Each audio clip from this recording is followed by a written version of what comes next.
Okay, everyone. So we were going to get started today. Welcome everyone to Understanding Cybersecurity for Non-IT Auditors, as presented by Toby DeRoche, with many letters after his name. Obviously, an expert in many aspects of risk management, IT management, and such.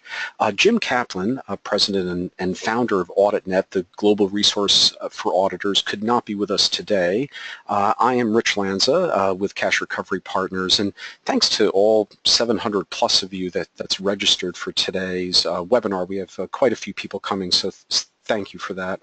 The webinar is brought to you by a teammate, and before I turn the floor over to our speaker to introduce himself and the agenda, I wanted to cover some housekeeping items, and we just on the next slide that should come up. And this webinar and its material are the property of AuditNet and its webinar partners. Unauthorized usage or recording of the webinar is strictly forbidden. We are recording the webinar, and it will be provided to you as a recording after the webinar. So it'll be a link that'll be emailed to you using the GoToWebinar system.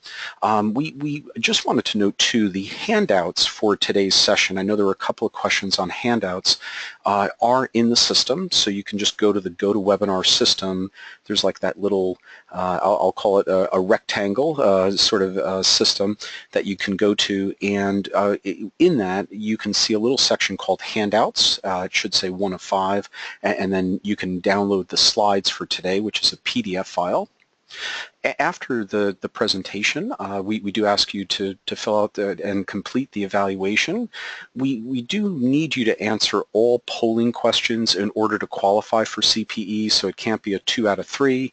It's only 1 CPE credit for today because it's a 50-minute or 1-hour session, but we do need you to answer all of those polling questions. And just like some people are right now, we appreciate it if you could submit questions via the chat box on your screen. It's like a questions box. We'll answer them either at the breaks, or I'll try my best to keep up and answer those questions as well. On the next slide there are some disclaimers, but I'm just going to kind of note, generally speaking, that the views expressed by the presenters are not the views of AuditNet. And while AuditNet tries to make sure all the information is accurate and complete, they don't make any representations, guarantees, or warranties and such. So, but we'll leave that disclaimer in there. What I hope to do now is just to turn over the floor to Toby, who can introduce himself a bit, and then also give us an idea of what we're going to hear about today on this very hot topic of cybersecurity. So, Toby, over to you. Thanks, Rich. So, like the title of the presentation says, we're going to be talking about cybersecurity, but we're going to do it from a non-IT point of view.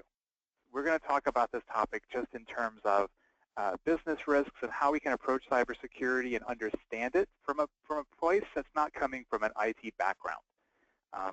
Really, the reason for all of this is just because there's so much information out there about cybersecurity. There's so many webinars that are put on about it, but they tend to be very technically heavy.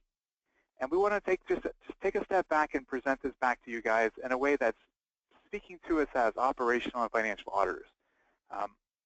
Just to take a different point of view. For those of you who don't know me, my name is Toby DeRoche. My background's all internal audit. I've been in internal audit for the last 10 years. I've had positions at Fortune 100 companies. I've been working as a consultant for the last 5 or 6 years. So working with organizations across the spectrum, from both public and private sector, from big corporations down to smaller companies, public and private. So we've seen a little bit of everything. So even as we go through this, we'll mix in some real-life scenarios that should sound familiar to just about everybody on the call. We'll give some examples of what we're talking about all the way through to really make this as simple a topic as we can make it. When we talk about this, we really are, like I said, talking about this from a non-IT point of view. And if you've been keeping up with what's going on between the IIA and the CFE group, they're keeping this topic in the forefront. They're keeping it top of mind for all of us. Groups like ISACA are also doing their part, but again, they're doing this more from an IT perspective. We talk with traditional internal auditors, many don't understand this topic at all. Or they're afraid to touch it, or they just push it back to the IT group. So during this presentation specifically, the things that we're going to cover are going to be talking about the nature of cybersecurity. We're going to talk about how we can include cyber risks inside of our audit-based risk assessment. And we're going to talk about how we can include cybersecurity elements in non-IT audits. So just all the work that you do all the time, what kind of things should we be looking for? What sort of an awareness should we have just all the time as we're going through these types of audits? So we want to start with a poll. So the first question that we're going to ask you guys is, how should we even classify cyber risk? We want to know what your opinion is going into this. When you think of cyber risk, is it an IT risk? Is it a business risk? Is it neither, or is it both? What do you guys think just going into this?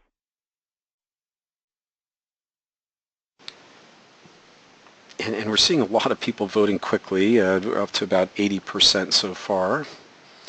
So we'll leave that out there. And just a note, and thanks, Toby, so far, on the polling questions and the CPE credit, it's more of an individual thing. We can't give out group CPE today, you know, where sometimes that can be done.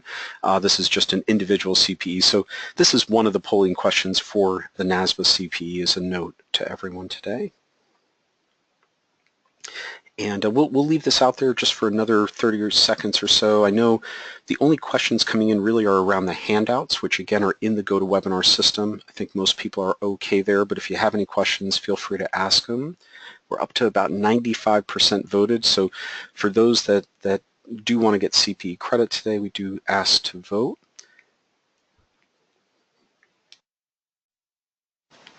And I'll just leave that out there another 10 or 20 seconds at the most, and then we'll close that poll and get back to it.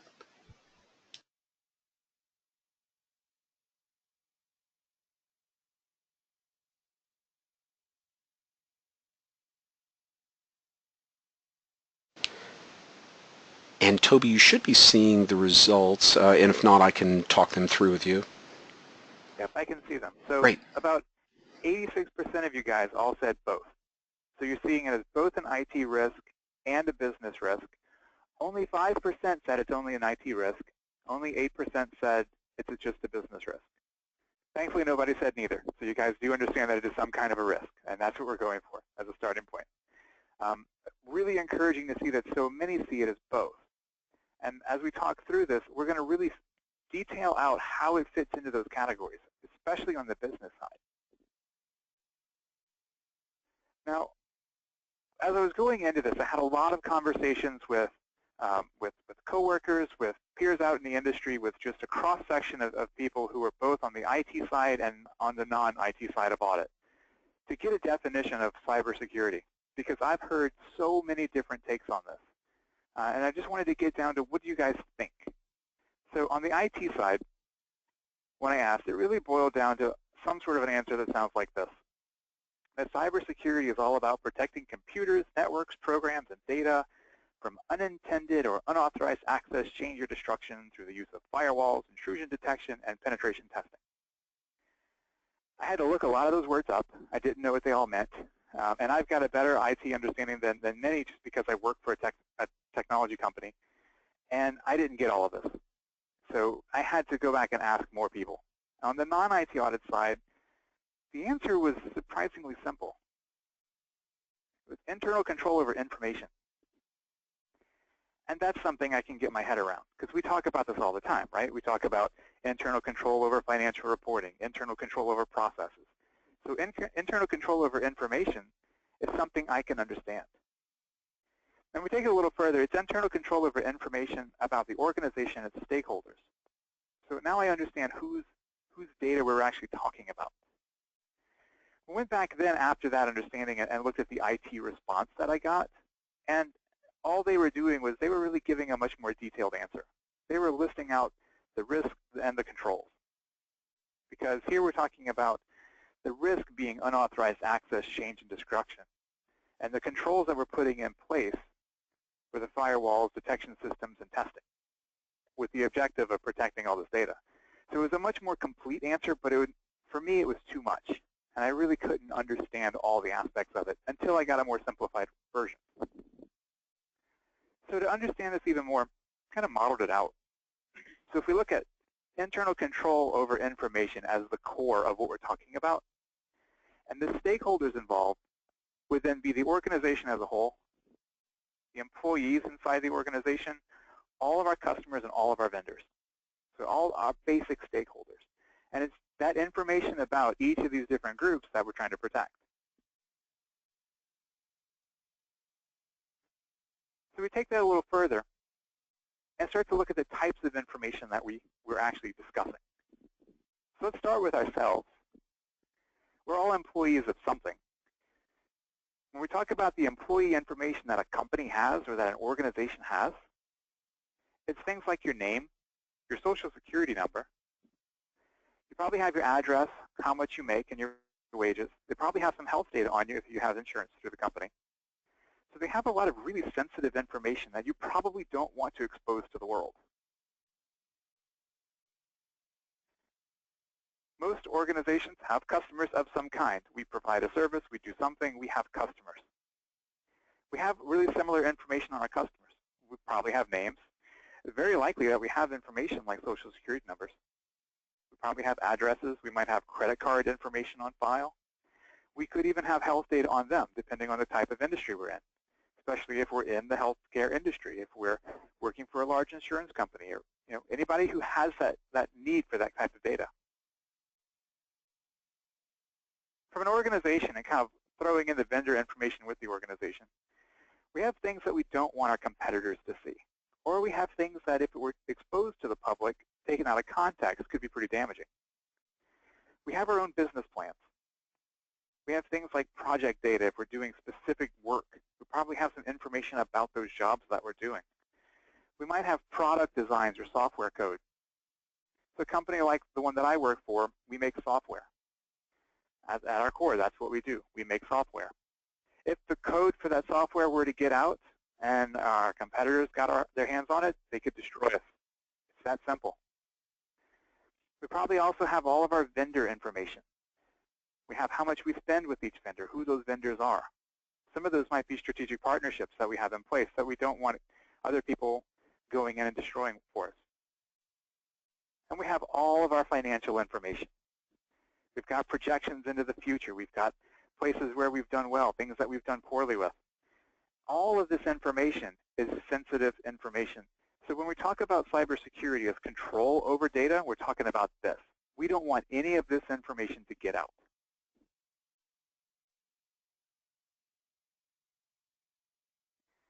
Now, I think everybody's going to understand how this is an IT risk. We're talking about access into systems. So when we start peeling back the business side of it, this is where we have to really help the organizations understand what we're talking about. So think about how we're presenting this up to management, all the way up as high as we can go to senior management. This is not an area that many of them have experience in. It's not an area that many of them understand. And if they understand it at all, they understand it as an IT risk. So for many of us, we have to be in that position to educate. So we can break this down into some categories for them. So as a business risk, there's a strategic risk element to cybersecurity. Now, with each of these, we'll give you some examples. Like with this one, the example would be if a competitor launched an attack against us, and maybe they take down your website. They do something that can disrupt your business, or they can access confidential information. Now, at a strategic point of view, we can say this might be a competitor who does this. We're not talking about just a rogue hacker out there who's just looking to do something damaging. This could be something that's more targeted. People can target your company, can target your organization. Hand in hand with strategic risk, it's reputational risk. The same thing can happen. Let's say somebody has actually breached into our organization. They've gotten their hands on some of our information. They could use that to damage your reputation with your customers, with your employees, with your partners, with your vendors. Think about how easy this would be if you have some information that you can spin, twist, and take out of context, and then use that to hurt your competitors, or use that to hurt your organization just in general.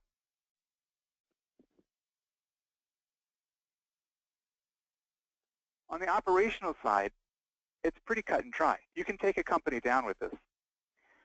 The example I want to give you is more about a small business. Understand a lot of it, everybody on a call comes from different backgrounds. There's many here who work in government entities. There's many here who work for corporations. But when we talk about a small business as sort of a nice big model or an example of a company, with a small business, you've already got a 50-50 shot of making it. Most more businesses don't make it, and they just go out. But on top of that, about 20%, about 1 in 5 of all small businesses are victims of cybercrime. And of those, 60% go bankrupt because of it. So if it's not hard enough to make it in the world, we've also got cybercrime that can just wipe you off the map. The reason that a small business is such a good model for this is because they don't have the control structure that many bigger organizations do. So when we talk about all that stuff in that IT definition of cyber security, of doing things like penetration testing and having secure networks and firewalls and things in place, many small businesses don't have that, and this is the result, that they're just easily picked off by cybercrime. From a financial risk, there's a study that was done by HP that showed that a single cybercrime incident in the U.S. can cost a company an average of about $15 million. This is one incident. One successful attack can cost you $15 million on average, some more, some less. We'll talk more about that in a sec. Last example here is really getting into our compliance side. Now, as auditors, we're usually all pretty familiar with the different standards that are out there. So there's things like there's HIPAA and NIST and PCI and different COBIT, different elements of cybersecurity are built into all those big frameworks. Business point of view, there may be something, financial tied to these things. We might have some sort of a fine or a fee associated with not complying with these different standards. But just in basic day-to-day, not being in compliance with those standards can stop you from doing business. Organizations that are out there, mine included, have to be in compliance with standards just to do business with others. So if we're looking at the vendors that we're going to be bringing into our organization, or if we are a vendor to others, they may not be able to do business with you if you're not in compliance with these standards. You have to show that you're taking this seriously. Otherwise, nobody can trust you as a vendor. Now, I want to show you guys something before we go too far with this. I'll show you a website. Now, this website is one that specializes in data visualization. And what they've done is they've aggregated information about cybercrime attacks over the years. And they start this off in about 2004. Size of the bubble here is going to be how big the attack was. The color represents what kind of attack it was. So these darker ones were hacks. The pink ones, I think, were breakdowns in internal controls. You see back in like 2005, we've got two big ones. We scroll up, it gets worse, right? There's more and more attacks. These blue ones are really interesting. The light blue ones are inside jobs. As we keep going up, you can see it just becomes more and more prevalent. And the attacks get bigger and bigger. And there's no one industry, there's no one sector. This is across the board, from Department of Motor Vehicles to groups like Sony, medical. Some companies are more IT in nature, some are more brick and mortar. Until we get up until today, and you can't even read it anymore, there's so many happening. And they're getting bigger and bigger. Yahoo is an interesting one. Yahoo lost 500 million records in a breach, and this was caused by hacking. Trying to put a dollar amount to that is almost impossible, to really talk about how bad an attack like this can be.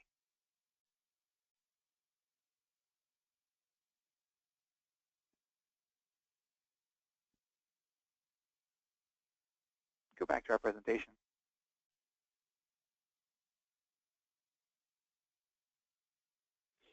Another example when we talk about this was Target. Target was a very well-known breach, one that many people knew about because they were impacted personally by it. Target was victim on a hack. It took them 12 days to even figure out what was going on. In the 12 days that they were under attack, they lost $162 million worth of business because of it. It was one of the biggest ones, most expensive ones. It impacted 70 million customers because they stole their credit card data. And it was even just their internal cards that were impacted. To come back from something like that is really, really difficult. So when we talk about this as a business risk, and you start putting numbers to it as a financial risk, as a reputational risk, if we have to explain this to management, it becomes much easier to do.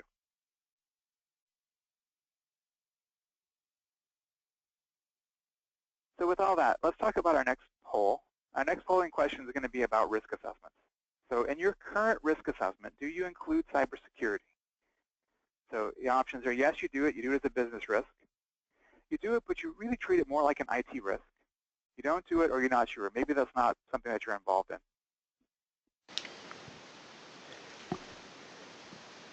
And again, everyone, just to answer these polling questions with regards to NASBIC credit, we need to have you answer all three of them.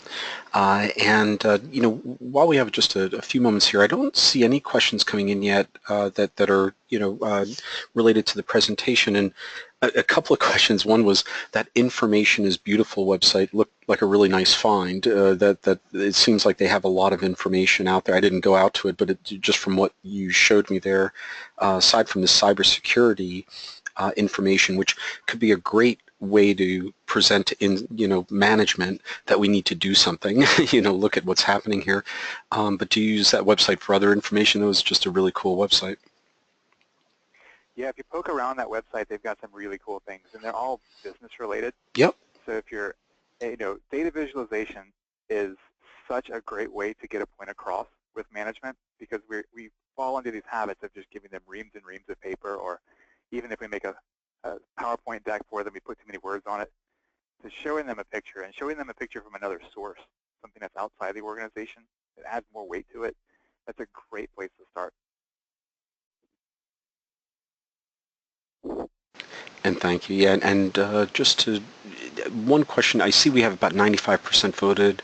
One question came in, there wasn't an option to include both IT and business risk, which is what they're doing. So they include both as their note, but just please pick one, you know, for today's session. Yeah, I don't see any other questions, so let me,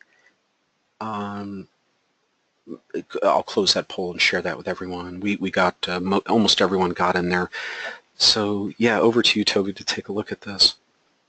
Yeah, so we had about 27% treated as a business, 48 treated as IT. Some of you probably do treat it as both. We wanted to show you some examples of how we actually can do that, especially since we've got about 10% who don't do it yet. When we're talking about doing this from a risk assessment point of view, there's no right or wrong way. And that's one of the things that a lot of people have a hard time getting their heads around with risk assessments. There's very little guidance on how to do these things. You know, from the IIA especially, you know, we're told to do risk assessments. We're told to do them annually, is not often enough. We should be doing quarterly assessments or better, trying to get to a continuous risk assessment model. There's a lot of high-level theory about it, but not a lot of detail. So whenever we talk about it, we try to show this in specifics. So if we're going to do this from a high-level point of view, with this example, what we're doing is we're breaking out our organizational view down to some place where we start assessing risk. Now, for many, especially when we talk about annual risk assessments, we keep these at a pretty high level. So more about assessing risk at a category level, like financial risk, compliance risk. Now, we can include cybersecurity risk as a single item in our risk assessment if we want to keep this very high level. And what that means to that place in the organization is going to vary. When I talk about cyber risk and accounting in this example, my accounting group has information about the company. So what does that information look like? And that's going to drive how I start to assess that risk in accounting. It's going to look different from accounting to purchasing, for example. When I'm in a purchasing system, I'm talking about what do they have about vendors, about how they spend, and information that's going to be much different from accounting. We could go more detailed with this. Now, in most of the examples where I've seen this treated more as an IT risk, we tend to spell it out a bit more. So it might be things like competitor-initiated attacks or data breaches. It could be non-compliance with whatever standards are out there. So we might start to break these out a bit more. Same thing, though. We can look at that as an IT risk.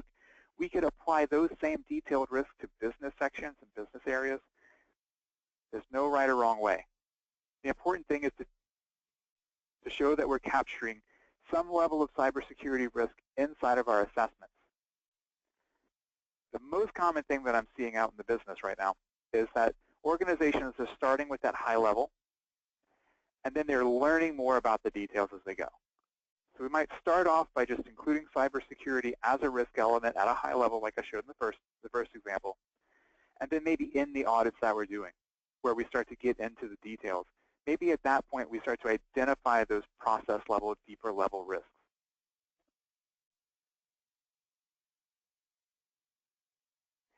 Now, there's a lot of things we have to consider whenever we start talking about a risk assessment, and it's not just going to be an area of the business. There's a lot that goes into it. So some of the other considerations that I want you to take into account might be global information. This is a heat map that was put out by Microsoft as part of their most recent study on cybersecurity that shows where things happen. Now, what's interesting with this heat map, it goes from lightest to darkest of most severity. They're specifically looking at occurrences of malware. So just you've got something on your computer that can track information that you're doing, might track the information you're typing. It can look into your system and see where you're visiting, where you're going, anything at all. And what we're seeing is that it's heaviest in these dark areas like Egypt, Libya, through the Middle East into India and Mongolia. But even closer to home in the US, Mexico was very heavy, and pretty much all of South America was heavy. In the more developed countries like US, Canada, Australia, across all of Northern Asia, it's not free from these things. It's not like the controls are so great that everybody's immune. They're still in the medium zone for the occurrence of these kinds of incidents. So the infection rates, when we start talking about this, also impact how you might look at your business. If you have global operations, if you have vendors in other countries, or if you outsource things to other countries, no matter what it might be, there's probably systems involved. So from a cybersecurity point of view, we have to take global impact into consideration as well.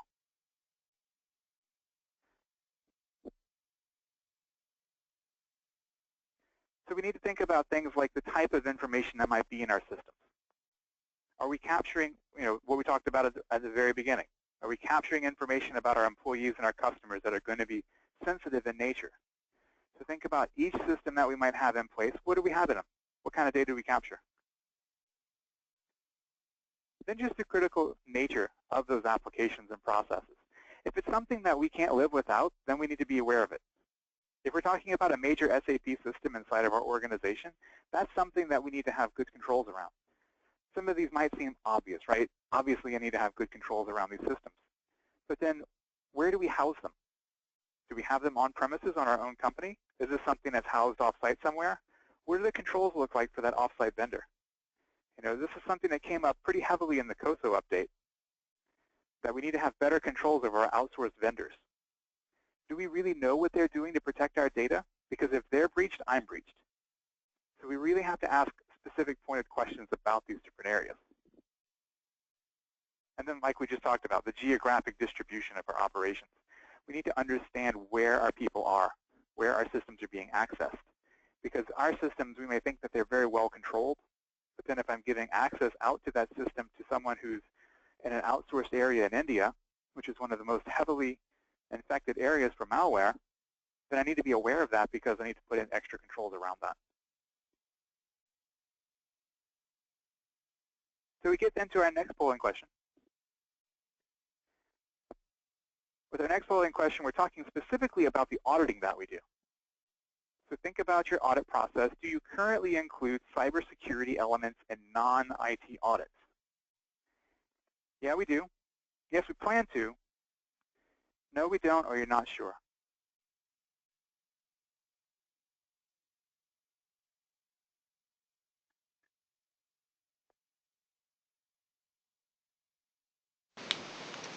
and Toby. While I just noted here, there are a few questions that have come in that if you have just a second here, we could get to. I guess one of the questions is more around whether or not you've been hacked. How would you know whether or not your system's been hacked? I imagine it's a pretty loaded question, but meaning, it's probably hard at times to know, and maybe many years later or something like that. But do you have any thoughts around that? Yeah, there are ways to know. There are monitoring systems you'd really need to put in place. It's going to vary company to company. It's going to vary by budget and exposure, right?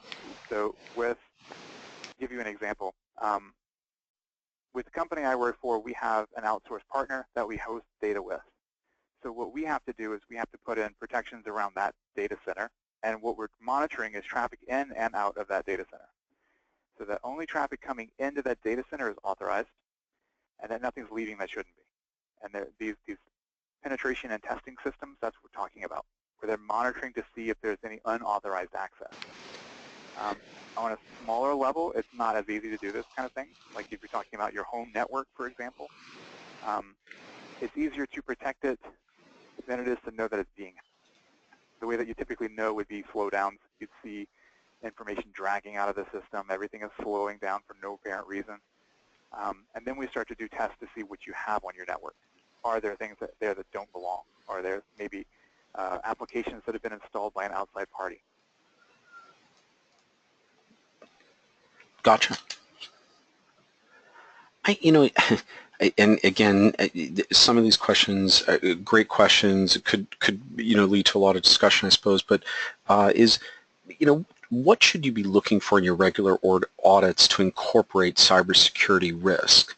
And I think it may be sort of if you had a day to do a cybersecurity audit, what are the top things that you would look for is probably the best way to incorporate it, because there's so much I'm sure you'd have to look for. But with that said, yeah, what could people do to incorporate some of this more into their regular audits? Yeah, so we're going to talk about that next. That's a good lead in to the next topic. Perfect. Let's close the poll then and move in. Thank you. Perfect segue. Yep, so I'm sharing the poll now. Hopefully you see it, and thank you. All right, so we've got 30 that currently do. The yes, we plan to, and the no's, we're going to lump you guys together and say that about half of you have not done it yet. And like I said, perfect segue. Where we're going to go next is going to be going into some of the things to look for. We're going to go from something that might even seem like it might not be part of a normal non-IT audit, something that we would typically push off to the IT guys. But I want to show you how it's not an IT function and how you can do it. And then we're going to talk about some bigger picture things, like more from an overall organization point of view, things that we need to do. So these 4 topics we're going to tackle are going to be system access, passwords, social engineering, and organizational awareness. Even talking about something like passwords, it seems like we talk about it all the time, but this is something that is the most prevalent issue in cybersecurity. So we want to make sure that you understand it. We'll start with system access. So we're talking about who can get into some system. Doesn't matter what it is. Think about what you have on your laptop right now. Who can open your email? Who can open your computer?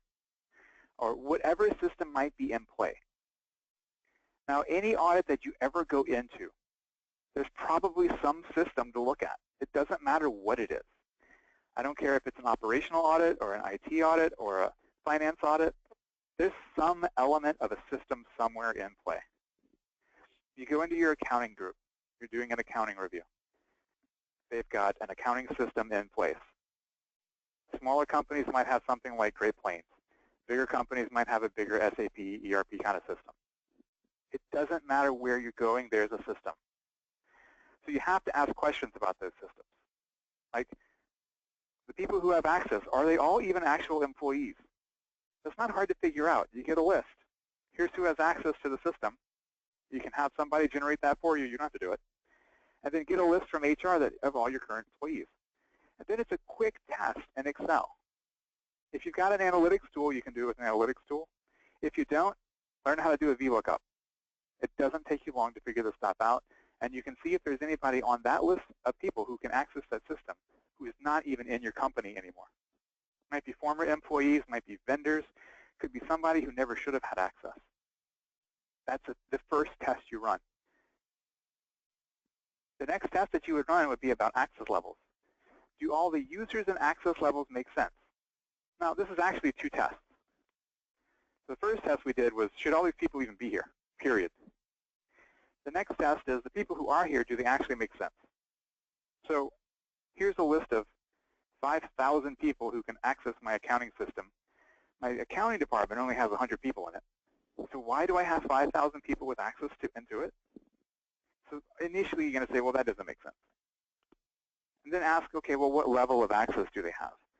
So then you do a little bit more into it. You might see, well, if the 100 people who should have access all have access to change stuff, and then the other 4,900 can only see it. They only have read-only access. So they're not doing any damage, right? Do you really want that many people having access to see things? You know, does the janitor need access to come in and have read-only access into your accounting system? Now, being a little bit unreasonable with this in the examples, but the point is, you don't need to have everybody with read-only access to systems. You don't need to have people with change access that they don't need to change things. So this is not something that is an IT decision. This is a business decision. Look at who has access to your systems and see if they make sense. See if the level of access that they have to change things, to edit things, delete things, and even just to read things makes sense.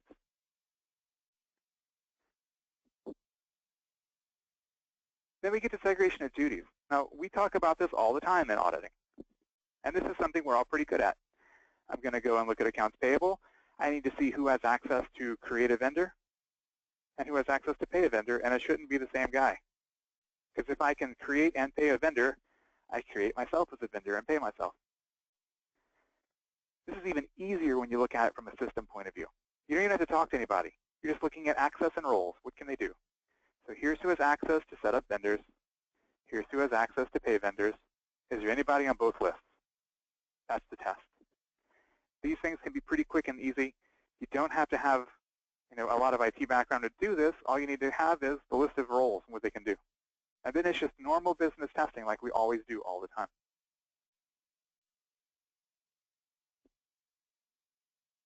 Our next test is going to be more about a review on management controls. If there's a system in place, somebody needs to be reviewing it.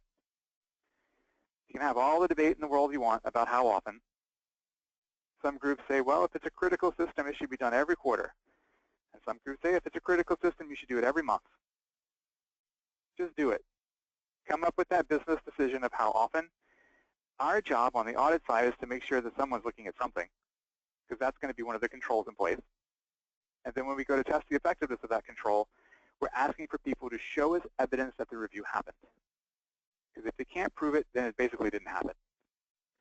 So when we talk about this, what we're looking for is that someone did perform the review and that they knew what they were doing.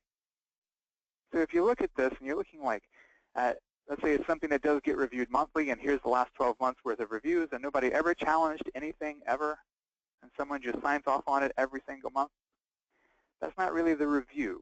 All they're doing is signing a sheet of paper. They didn't do anything. So see if they actually know how to challenge these questions. If you've already gotten to this point by going through these couple of steps, you've already been through looking at whether or not all the employees should be there.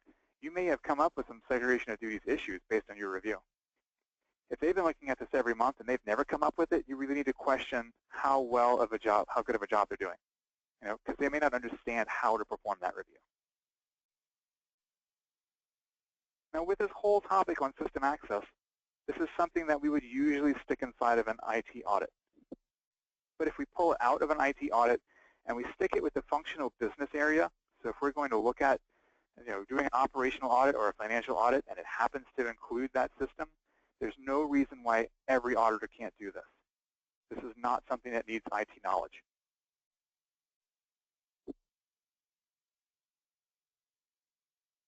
Our next one's going to be on passwords. And we talk about passwords to death. You know, this is something that is just on every single webinar. It's on every single conversation about cybersecurity. And people still aren't quite getting it. So I want you guys to see this from just, again, non-IT point of view of why it matters. Now, with passwords, the reason it matters is because it's your first line of defense. If somebody can get your password, they can get into your system, and they can do whatever they want. My own personal job, I have one big network password, an ID. My ID is not hard to guess. It's my first name and my last name. My password is whatever my password is. I won't tell you. But with my password, you can get into all of my information because I've got bookmarks saved across all our web-based applications. So you can go into my PeopleSoft profile, see how much I make. You've got my name, address, Social Security, and wages. You can do whatever you want. You've got all the information you need to go and open a loan in my name. So there's so much information that you can get into that you have to be able to protect your passwords. That's why we talk so much about password complexity and having them change every so often and all of these different rules that people put in place around passwords.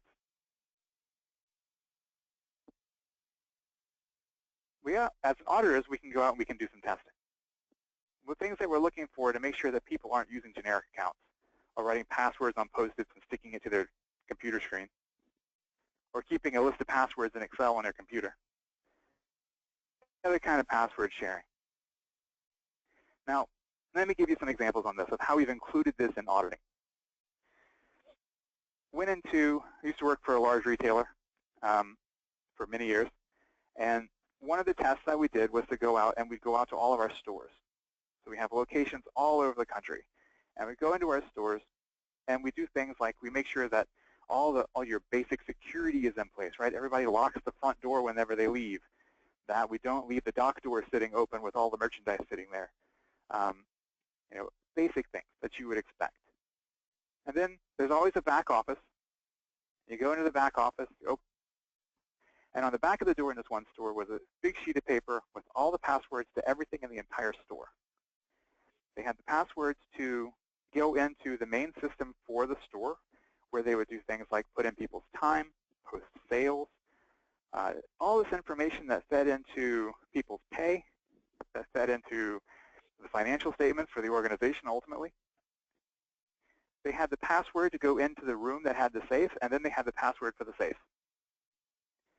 They had passwords for systems that were not even owned by the store that were in there. They had just tons and tons of information. So when we bring the store manager over and ask about this, she says, well, you have to understand, in our back office, we hire a lot of older people, and it's just too hard for us to expect them to remember all this stuff. And there's so many people in and out here all the time that, you know, I would just be coming back here and opening stuff for them all the time, so it's easier to just do this. While we're having this conversation, there are employees just randomly walking through the door. FedEx guy comes and drops something off. There's a lost customer who's looking for the bathroom, who wanders in. Everybody's walking right past this list. Anybody at all could get into anything that they wanted to if they knew what they were looking at. So we had to help her understand why this is important. So we said, you know, what you've done is you've taped the key to the front door. That's what you've done. And this is not something you would do at home, right? You wouldn't take your house key and tape it to your front door and then walk away, just in case you might lose it. You wouldn't do that to the store either. You wouldn't tape your key to the front door and just hope for the best because somebody might forget theirs. You don't do the same thing with your password. That's the keys to everything. So you have to protect the passwords. You also have to make sure that your passwords are fairly complicated, something that people can't guess. Here's the kind of things that they're going to do to you with your password. These are the common kinds of attacks. So not to go all technical on this, but just so that you have some awareness on this. The kinds of attacks that people have, there's one called a brute force attack. It's just guessing it. People can just guess it. There's something called a dictionary attack, where someone who's trying to get into your system, all they do is they take a list of every word in the entire language and run it against your password and see if anything works. That's why when they talk about password complexity, they make you put things like numbers and symbols. Because if it's some just dictionary word, people can use the system to get in. There's personal attacks. This is if I know who you are. So I might try your birthday, your kid's name, your dog's name. Might use something I know about you and just guess a bunch of times based on something I know about you. And then there's inside attacks. This is what we're talking about here. Because when I put that list of passwords up on the door and someone uses it inappropriately to get into a system that they shouldn't have access to, that's an inside attack. That's still a version of cybercrime. That's still something that your cybersecurity has missed because you posted something somebody else can get in.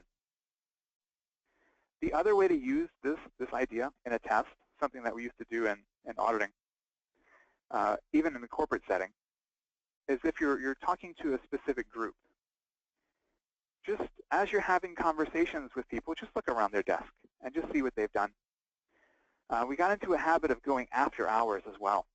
So just hang back like another hour or so after work and then go up to that floor where the group that you're auditing and just look around their desk and not being all snoopy, just lift their keyboard and see if they have a Post-it note underneath their keyboard on their desk with their passwords. Or if it is something just stuck literally on their computer screen with their passwords. You will be amazed at how common this is, that all people are just doing this all over. But by far the easiest way to get into a password is just ask someone for it, and they just give it to you. It's the dumbest thing we could ever do. Don't ever do it. If you ever want to try this out, as part of one of your audits, just call somebody that you're auditing, tell them that you're with IT and that you need their password to get into something. If they give it to you, that's an issue. That's something that you don't want them to do. There's more complex versions of this, but the simplest is the best. Just call them and ask them for it. Tell them that you're with IT. Don't even identify who you are. Just tell them that you're with the IT department. You need their password. You'll be amazed at how many people will just give it up.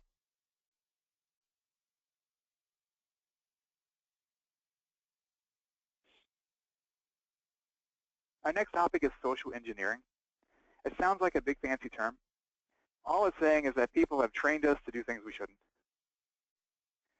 So somebody might send you something in an email that looks innocent enough. It might look like a video, some document to open, a survey to take, you know, and you open that video because it might be a video of a baby panda, and you just can't miss any videos of baby pandas. So you just have to read it. You just have to see what it was. So you open that video, and what that does then is that launches some application on your computer that gives up information into your network now. So you've basically bypassed them having to crack your password. You just let them right in. This is something that my company just recently did to us, where they tried it out to see if we would fall for it. They sent, and we've got about 19,000 employees. They sent us all a survey. I mentioned that we're a software company. They sent us a survey that was about software and pricing, and it looked totally legit. It looked exactly like something that should be coming to me. So of course I filled it out. And at the end of it, I submit my results in, and a screen pops up that says, had this been real, you would have just fallen victim to a cyber attack. And that feeling that you get whenever you see this is so upsetting. And that becomes your best control. Your best control is training and awareness. People don't know what it looks like until they see it. So whenever we talk about how these things can happen, sometimes you have to show it to people. Sometimes you have to put it in terms they understand. You have to tell them not to share the password because that's the same as taping the key to the front door. You have to tell them not to respond to all the random surveys they get because it could be an attack. And the best way to do this is to show them. Make it as completely obvious as you possibly can so that they can see it.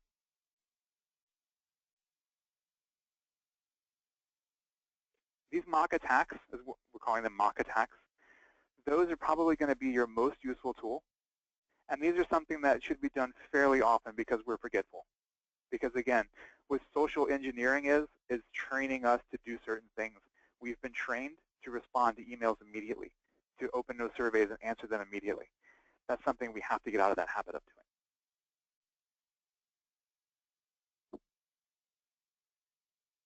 This goes hand in hand with our next area. It's organizational awareness. Every organization has a responsibility to educate the employees on this. So from an audit perspective, we need to go in and look to see if this is happening.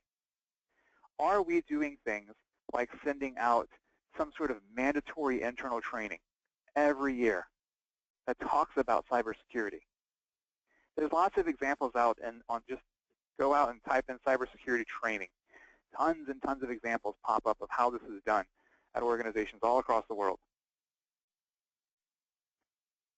We need to ask the questions that sometimes are going to get on that line of falling into the IT world. Ask a question like, you've got some sensitive on your system here.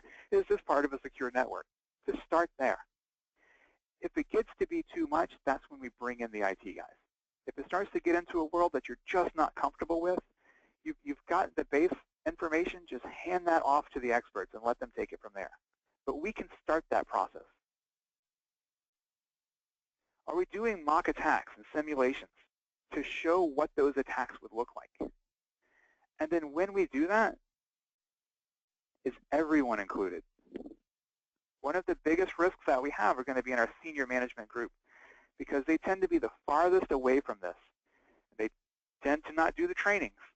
They tend to not know what we're talking about whenever we talk about these risks. So from an education point of view, we need to make sure that they are also being included in those trainings, and that if we do a mock simulation on what that looks like, that they do it too. We need to make sure that they have an awareness as well. One last example on this. One of the audits that I was doing once was at a big distribution center, and all of the staff had mandatory training on how to protect all the merchandise, how to protect the systems around the merchandise, and they were, we went into this thinking, okay, everybody's very well trained on this. Then we start looking at what they're actually doing. We've got about 5 guys on the dock that have these little handheld scanners and scan in merchandise.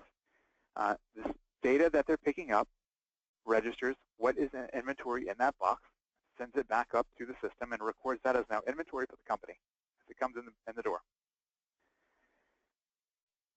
We saw what they were doing, and it turns out there was some theft going on. Some of the boxes didn't get scanned. They kind of got tucked off to the corner, and then later on somebody else would back up a truck and they'd steal it right out the door. It was never scanned into the system, so it never recorded it, so we never knew that it was lost. It was just shortage. Things that just get written off by a big company. And it's the most common type of theft in most retail settings, especially. When we start tracing it back, there's only one name on every single scanner, and it was the VP of the facility. What he did was he said, well, it's easier if I just set everybody up in one account. I don't have to worry about them keeping up with passwords and logging in these little devices every day. So they all just have his name on it. So the only thing that we can do now is we have to go and observe to see what's going on, because we can't trace it. All we can say is, if we look at the records, the VP is stealing. And he had no concept of what we were talking about. We had to take him out to the store and show him stolen merchandise, show him how people were doing it on video cameras, for him to even begin to understand why capturing data in the system was important and using protections around all this stuff. It's just so simple to get away with any kind of attack if we don't put our controls in place.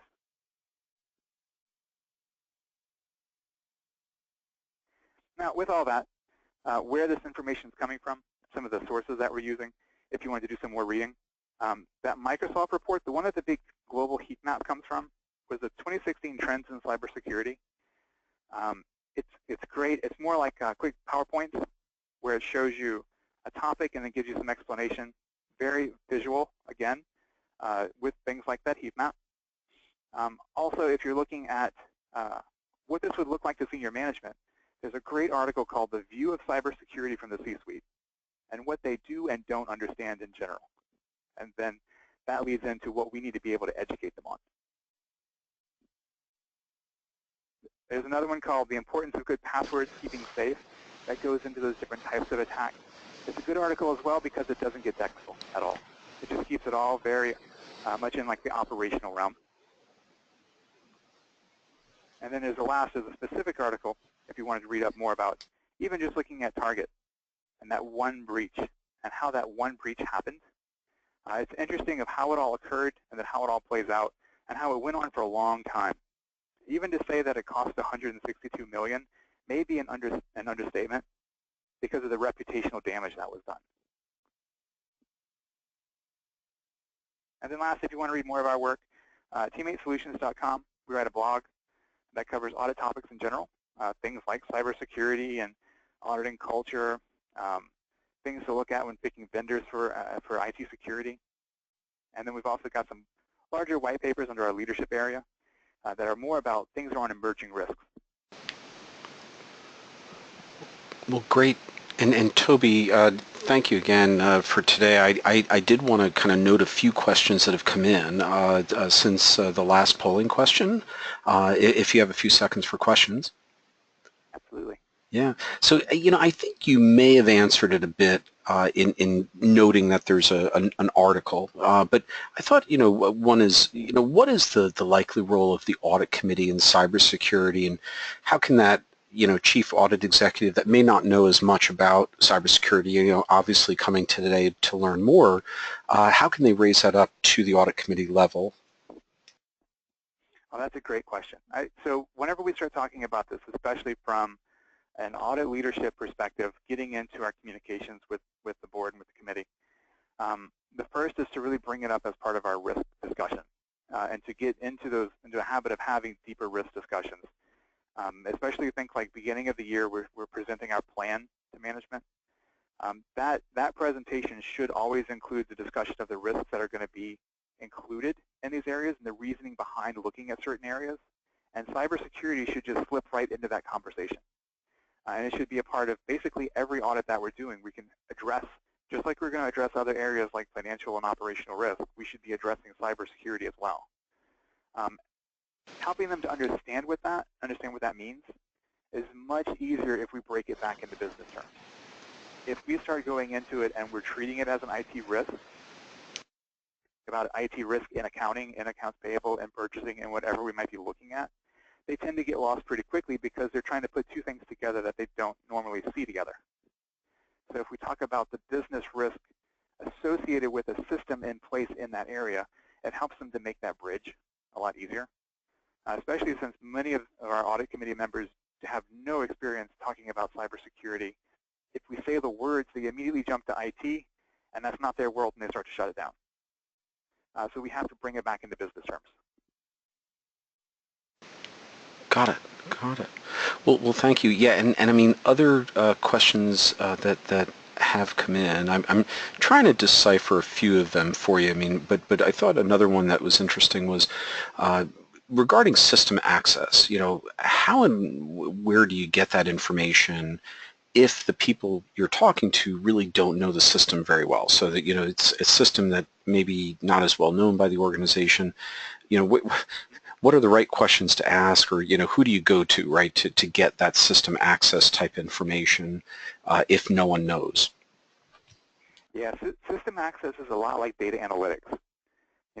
There's usually somebody that has access to the data, but it may not be the people you expect. Right, and gotcha. That's the advice I'm going to give you. Yeah, make friends with the IT guys. Gotcha, because one of them has it. Yep. Somebody has it, yeah. So typically, just so you guys kind of get the structure on this, usually there's going to be somebody on the IT side that supports the system and somebody out in the business that owns it. That's usually how these things play out. The person in the business who owns it may not be the right person to talk to because they tend not to have access to pull a list of things. And what you really want is going to be like a list of all the users. And then a list of their roles and what those roles mean. So that might be more of an IT question to start of how do I get that data. The people on the business side should help you decipher it. Like they should be able to say, okay, they have that role, that means they can do X, Y, and Z. Gotcha. And I'll have this last question, I believe, that came in. I'm trying to decipher which ones came in and ones we've answered, but is there a lot lower of a risk with passwords on some systems that are behind a firewall? I mean, it's, again, could be a bit of a loaded question, but if you have a firewall and that has a password to it and that's set up quite well, can you have a little bit more laxity beyond that? Again, I'll let you handle this one, but it seems like a bit of a loaded question. Yeah, so I'm going to say no, because one of the big areas that presents a risk in all this, especially around passwords, is internal. So it's not just, yeah, you might be protected from the outside. That firewall is the gatekeeper. Yeah, great point. Get through that. so they can't get to your passwords, right? But you've got all your people on the inside as well. And if you get a chance, go back and look at that whole data is beautiful thing. That website has specifically carved out areas that were internal. And you can start to see the impact of those internal incidents because that was mostly caused by password sharing. Well, very interesting, and again, thanks again, Toby, for coming today. Thanks everybody for coming today. We know we had a bit of a record crowd showing up for this topic, and to listen to Toby today. Toby, I didn't know if you had any final words, but we're pretty much at our limit of the hour, and do thank you for coming today. No, just wanted to say thanks as well. I hope you guys enjoyed it. It's a fun topic, and there's so much around it. If you have any questions, feel free to reach out to us. Great, thank you. And again, everyone, if you can fill out the evaluation, that'd be wonderful. We will be sending you a link with the video. We need to kind of finish it, upload it, so give it a day or so. And also the CPEs will also be sent out as well. So thank you again, and that'll be done via email as well. So again, thanks everyone. Thanks again, Toby, and enjoy the rest of your day. Thanks, everyone.